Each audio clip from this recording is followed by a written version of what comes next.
eventually, have a good showing for Hang 10 Car Washes that jumped on board, and it was good, and hopefully we could do it again tomorrow. Well, congratulations. We'll go ahead and open it up for questions.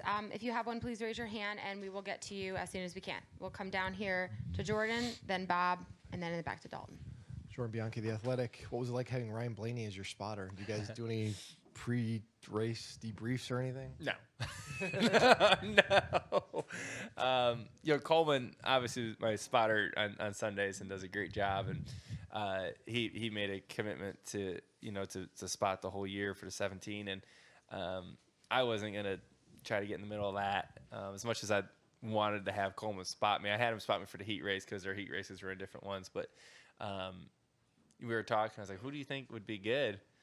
And we were joking around. I was like, well, how about Ryan Blaney? I was like, well, that would be a little different and fun. And I thought everyone in here would probably get a kick out of it. And I thought it would get our truck on TV more often, which was good. So I called him up. This was in Atlanta. And I called him up after we got done qualifying there, and I said, would you want to do it? And he was all in. He's like, yeah, absolutely. Because, but I never really spotted before. I've only done it a couple times, and the last time I did it, the guy wrecked. So I'm like, well, we can't do much worse.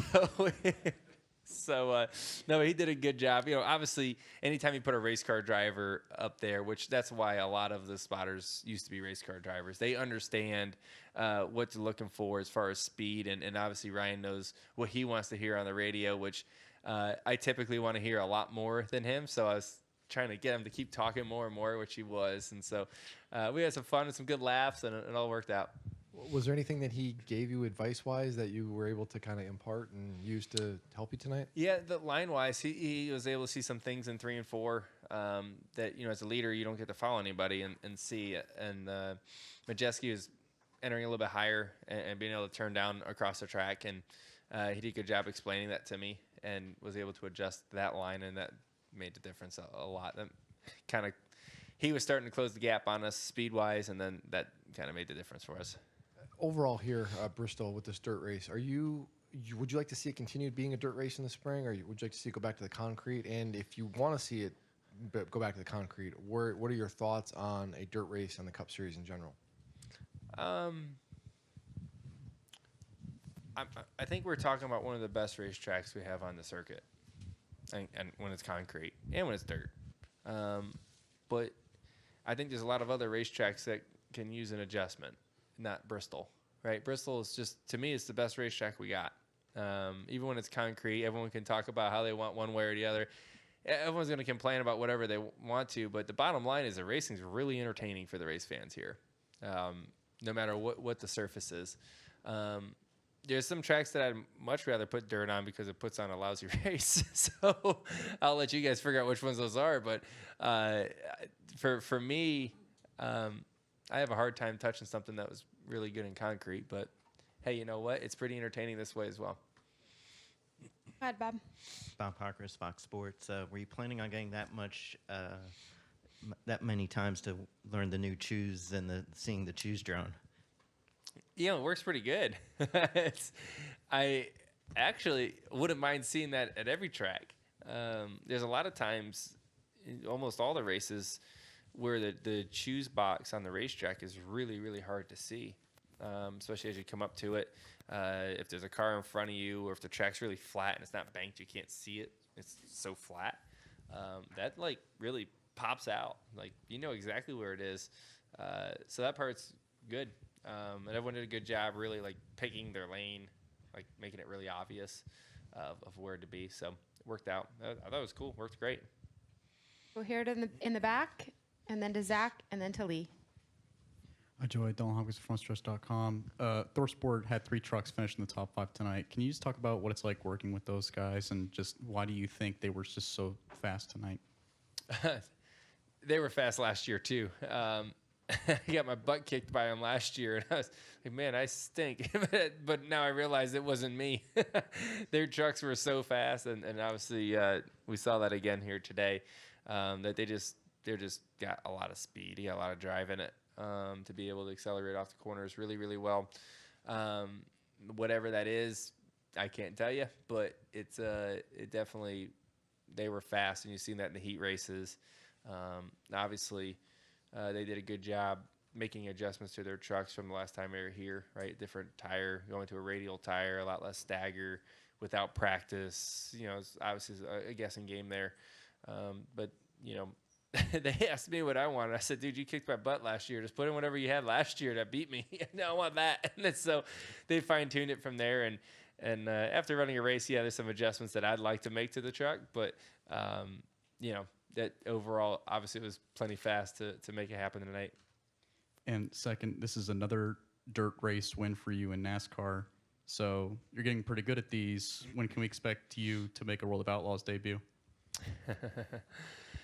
I don't know. I don't know. I would like to, right? Obviously, watching what Larson does and the highlight film from the other night with him and Davenport was awesome. Man, it looks like so much fun. But for me, everyone does things differently, and obviously that works for Larson. For me, I try to focus in on NASCAR the best I can. I show up to the racetrack, and I want to know everything that's going on my race team, in my race car, and why we're doing it. And I study really hard at that stuff, which keeps me out of the race car more than I want to be. But it seems to work on Sunday. Now, Kyle Larson does it the complete opposite way, right? I don't know if he knows a whole bunch about what's going on in his race car, but he's in the race car every single day, and it makes him really, really good. And, on Sunday, I'd argue the results are comparable. So more than one way to do it. We'll go to Zach, then to Lee, to your left, Joey, and then over to Dustin. Zach Stern, NASCAR.com. Joey, the restarts especially seemed to be where you really excelled. What was it about timing your restarts, using that outside line that really gave you the advantage? Yeah, the outside lane was a big piece of it. I found a couple things inside the truck that's helping me as well. Kind of being the control car helps a lot when you can kind of go when you need to go and there's not much drive at all. It's funny how, Bristol, you can throw dirt on it and it can act very similar to what it does with concrete. I don't get it. I don't understand how you think the track would be completely different.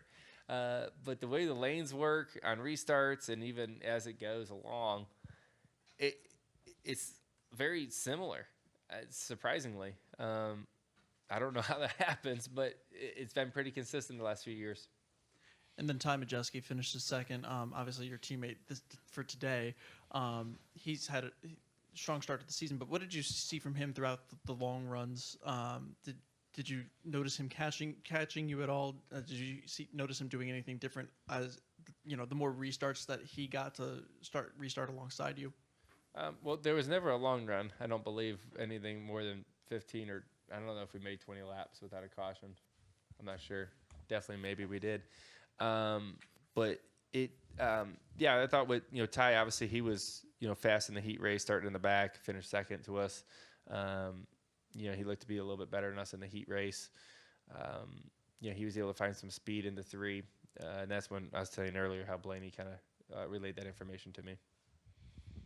We'll go to Lee and then over to Dustin. Towards the end of the race, you told Blaney there's some guy on the backstretch giving you the double bird, and you were laughing about that. Does that fuel you to go, to even, not that you need incentive to run harder, but do you just find it comical or, Oh, it's funny. And I want to let Blaney know that's what it's like to be me, because I don't think he gets flipped off a lot. I get flipped off a lot. So I wanted him to know that, you're kind of part of the team here. So in a way, he was getting flipped off too. In my mind, I don't think he actually was. I don't think that individual was smart enough to know that. But yeah, this guy was committed, very committed to flipping me off. Take the whole race, That's a lot of, the double, one on each side. I don't think he saw the race. He just was busy hating on me. You've experienced that? Oh yeah, happens all the time. Yeah, I get it all the time. I love the passion, though. I will say that. We have passionate race fans, and that's good, right? No matter what, you see it in sports all the time, and I think race fans are no different. They love who they love, and they hate who they hate. And, it seems sometimes I'm on the far extremes one way or the other. And so that's a good thing, right? And Earnhardt just said as long as they're making noise, that's a good thing. Well, at least they're making noise. And I missed you in here early on, and I wanted to ask you, where is your Martinsville clock, and does the chime still go off on a regular basis? Well, we're in the process of moving, so that kind of, and now it's in my office right now, and it hasn't been wound in a little bit.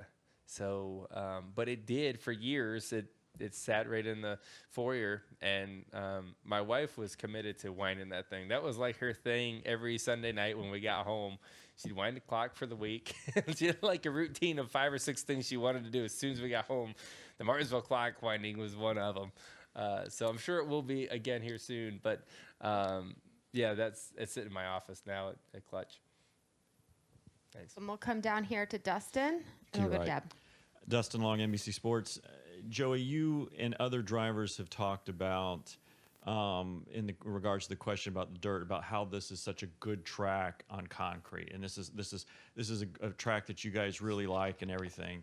But obviously, dirt isn't put on this track if the fans respond the same way, and certainly there was a decrease in attendance, and it led the administration to looking at new ideas of trying to draw that fan base. So when you and other drivers talk about, hey, how great this track is under concrete, the sport's seen that before. So what needs to be done, whether it's messaging or kind of letting people know that what they had is better than what they've got when the sport looks toward what to do next year with this event? Yeah, I don't know if I quite say like what they had is better than what they got. Okay. I think it's good both ways. Okay. I don't think we had to do something to make it better is what I'm trying to say. It was great before. I do think having a dirt race is cool, right, for our sport, right, to be the most versatile racing series in the world is pretty cool, right, and dirt racing is one part of that. That we were able to do. So as a driver, you got to just be so versatile through everything, like every discipline. And I love that challenge. So I wouldn't want to take a dirt race off the schedule. All I'm saying is Bristol's a great racetrack. Either way. And I could say we can maybe fit in a different one somewhere else and eliminate a race that may not be as good. And in regards to that diversity, and I'm sure each championship is special for its own personal reasons, but because your second championship, I'm going to guess with the dirt track and the other events, probably a little bit more diverse schedule. Is that any more meaningful in that sense over the first one, just because of the diversity of tracks, diversity of what you had to go through? And I'm not trying to compare, hey, the first and the second, the first is they're all going to be both specials, but I'm just curious if the second one, because of that diversity, if it adds anything or means anything in a different way than the first one for you. Yeah, but the only thing that's different really is just adding the dirt race. Outside of that, the biggest thing I think from the first to second one is just the next gen car. It being the first year at the next gen kind of made that one pretty special. But it's hard to beat the first one, right? Like the emotions of your first championship is just it's memories I'll remember forever. There's nothing that's comparable to it, right? I mean, there's different categories of awesome, right? Whether when you get married or when you have kids and all that, but in competition, it's like a different category, and equally as awesome, but in its own separate way. Thank you. Yep. We'll go right next to you to Deb. Thank you. Deb Williams, Auto Week. Joy, and back to that fan. Several years ago, you'll get a kick out of this. This guy's got a lot of attention. Well, no, let me explain to you why. You'll get a kick out of this. Several years ago at Talladega, when they had the grandstand on the backstretch, there was a fan that kept flipping Davey Allison off every time he went by. So finally, Davey had enough of it, and he flipped the fan off as he went by, and it shocked the fan so badly that he saw him. He fell off the fence. So my question is, have you ever flipped one back?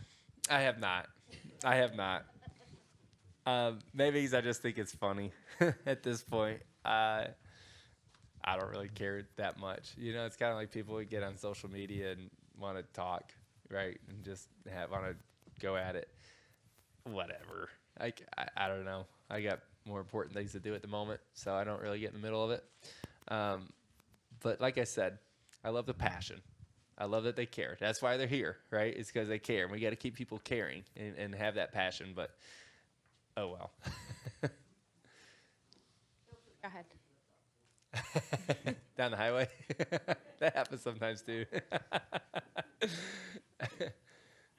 going to stay back to your right over there. Kyle McFadden from Flow Racing. Joey, back to your Cup Heat race here today when you were racing Jonathan Davenport. Yeah, I'm watching a bit of it right now. Yeah. Oh, yeah. Sorry. Yeah. What impressed you, I guess, about him with he has no Cup experience, and for him to, race you clean and to hold you off there, was there like anything that I know we were so close. impressed you? I really wanted to beat him because that's in a heat race. One spot's worth, who knows, 4 to 5 spots if we beat him. So we were close there, but yeah, I mean, Davenport's been racing forever. We used to race each other in Legends cars, I don't know, 100 years ago, it seems like, but a lot. We used to race each other every week. We've obviously taken completely different paths. We were talking about it today after the heat race. As we were talking, and I said, man, it's kind of cool that it comes full circle. And he said, yeah, we went completely different paths to get here. But it's neat to be racing each other again. I never really thought I'd race him again. And obviously he's a tremendous race car driver, especially in late models and on dirt. And no surprise that he picked up on it pretty quickly. Obviously it's a lot different than a late model, and the rear end's not moving 2 feet, and all that. But it's obviously he knows what to look for and knows how to do it, and he's able to move up top there and find a little bit of speed there towards the end of the heat. We're going to go to Dustin here in the middle. Dustin Albino, J-Ski. Joey, kind of off that, you made a few positions up in the qualifying heat earlier today. How do you feel about your car for tomorrow? Yeah, we were a little bit too tight in the heat race. I couldn't get it to rotate, and I was needing to horse it too much to get it to pivot. And then I was trying to pass cars and lost spots, so I just had to regroup and change it. But I think we'll be fine. We just got to adjust the balance a little bit. And then I'm doing a story on Coleman, and you brought up Coleman earlier. What do you feel like makes you guys so successful? Obviously being friends off the track as well, but why are you guys so good together? A lot. For one, his racing IQ is ridiculously high. He's very, very smart when it comes to racing and understanding what's about to happen and why they're doing it, and giving me information before it's happening. Whether that's Speedway racing, if it's here, if it's really anywhere, his racing IQ is just ridiculous. When you add that on top of the relationship that we have, right, growing up together, and still being best friends. Shoot, we stayed at his house last night in Nashville, and my kids were over there hanging out with my wife most of the day. And I rode over here with them today. So the relationship that we have is very unique and easy to kind of know what each other's thinking. And when you have that thought of him knowing what I need to hear, he's just able to give me precise, quick information. Oh man, I was so excited. That was the best. I told him afterwards I was up there, and of course I talk crap to all the other spotters. So I'm just having fun, but afterwards I'm so excited for him to win because it's the first time he was in a car in Lord knows how long, and the way it came down to the end is a green-white checker, and there's a little rubbing and bumping going on, and I was so excited afterwards. I'm cheering and trying to give people high fives, but all there was other spotters. They didn't really give me a high five, so I was almost as excited as we were from Phoenix to see him win. And I know he always wanted to win a late model race in front of his kids, and that was the first time he was able to do that, so it was cool. Yep. Are there any final questions for Joey? All right. Congratulations, Joey. All right. Good luck tomorrow. Thanks, guys. Have a good night.